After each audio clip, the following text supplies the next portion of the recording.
Good afternoon, everyone. This is Dr. Diggs. It's another beautiful day out here in the Pacific Northwest. Hope all of you are doing absolutely fantastic. Today, we are going to be talking about everything related to the future Nier collaboration.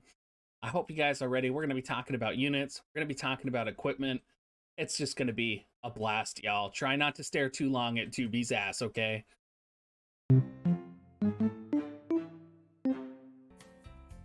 All right, let's start fast and let's start hard. We're going right for 2B here. She's going to be a UR wind element unit. Yorha number 2 type B is going to be her primary job. Samurai and Fighter are her secondary job. Her support abilities, nothing really too crazy here. She does get defense penetration 40 for self and increased attack power 24% for self. Defense penetration, guys, pretty good. Auto absorb Kai is really interesting. 30% of the damage done for 5 turns is absorbed on herself. Pretty good. I'm not sure, what combination of abilities she's going to be using, but I think all of those are going to kind of open up different avenues that she might use. Now, she does also get an upgraded counter, and she also gets a reflex type ability. So she gets quote-unquote just avoid, which is a 15% chance to proc reflex ability. And then she also gets barrage counter, but she gets an upgraded form of barrage counter, which I think is really interesting because it has a 50% chance to proc a 165% damage counter, but it's only 1 square away. So it's interesting. I don't know how close quarters 2B is gonna be. I wish she was close quarters, but I mean, I'm just saying, maybe I should stop making those jokes, you guys. I mean, I'm only an animated mole. What would 2B want with me? Her mastery ability is going to increase HP 10% for wind allies, increase wind attack plus 15 for wind allies, and increase evasion rate 10 for self. TMR, nothing really too exciting here. Increased acquired AP by 80 for 3 turns to self, and then increased agility 25% for 3 turns to self. I mean, nothing that, we haven't seen before. Nothing that's going to be kind of game breaking or deal changing. Her abilities, though, are pretty cool. She's going to deal a lot of defense penetration. She's going to deal, a combination actually of slash and pierce attacks, which I think is really cool as well.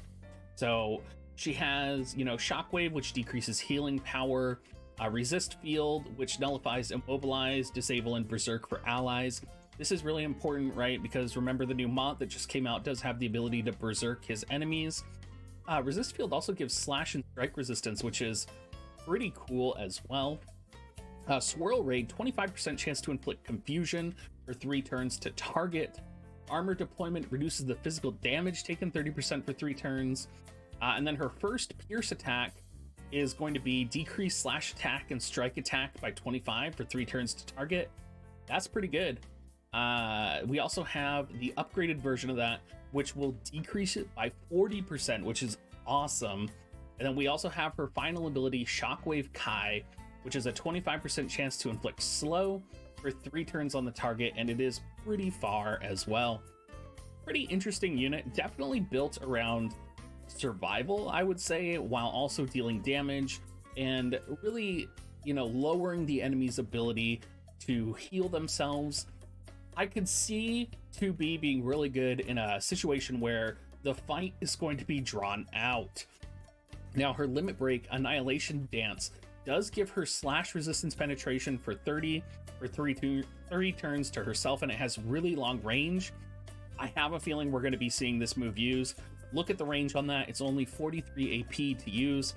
It's going to be happening, everybody. You're going to be seeing 2B use this move, so make sure you brace for it.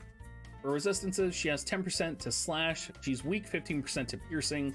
She has 10% resistance to blunt and missile and is 5% weak to magic. She does have charm immunity, which will be useful, and of course paralyze immunity, and only 10% to death, so not the worst resistances. Important note as well, 2B and 9S are also considered machine types. I'm sure everybody has heard about this by now, but, just thought I would throw it out there. Human killer's not going to work on them. Before we get into 9S, though, let's talk about the VC that came out with 2B as well, because I personally think it's a little underwhelming, and I would say it's probably going to be a skip.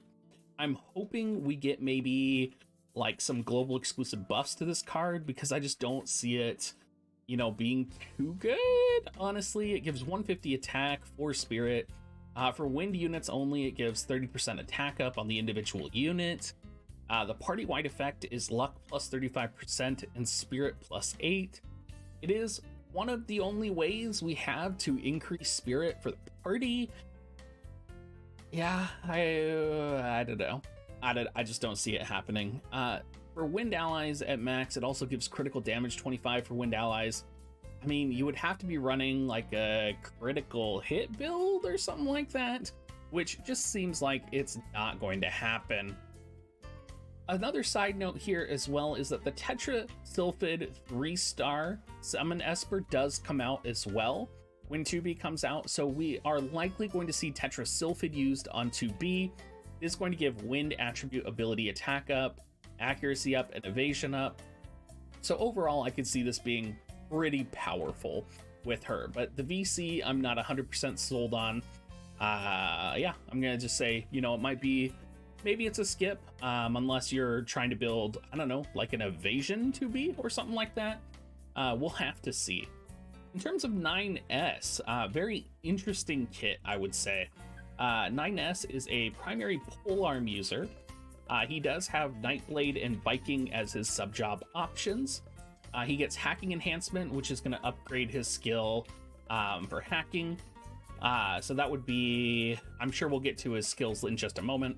The Secret of Nightblade, which will increase his attack and accuracy, but decreases evasion. Clock Up, increase agility 12% for self and increase move for 1. We also have missile resistance, and we have the Viking tips for attack and HP. In terms of counters, we do have, of course, the reflex ability that 2B also had, which you'll probably be setting, I would say, most of the time. His TMR Yorhawk combat uniform is a cloth piece of gear. It gives Cure Field, which grants regen 10% health restored by turn for 3 turns for allies, nullifies Sleep, Confusion, and Charm for allies, and his mastery ability increases lightning attack 15, HP 10%, and increases defense 10 for himself.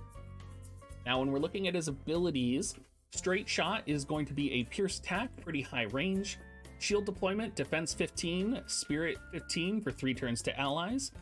Shield deployment high is going to be the same 15, but it's also going to grant protect as well, which is that 25% physical damage resistance. Pretty cool if I do say so myself. Rotating Spear is going to be a cross attack cancel ability activation. Nice range, pretty good. When you upgrade it, it also decreases the agility 20% for 3 turns to target, so I could definitely get behind that.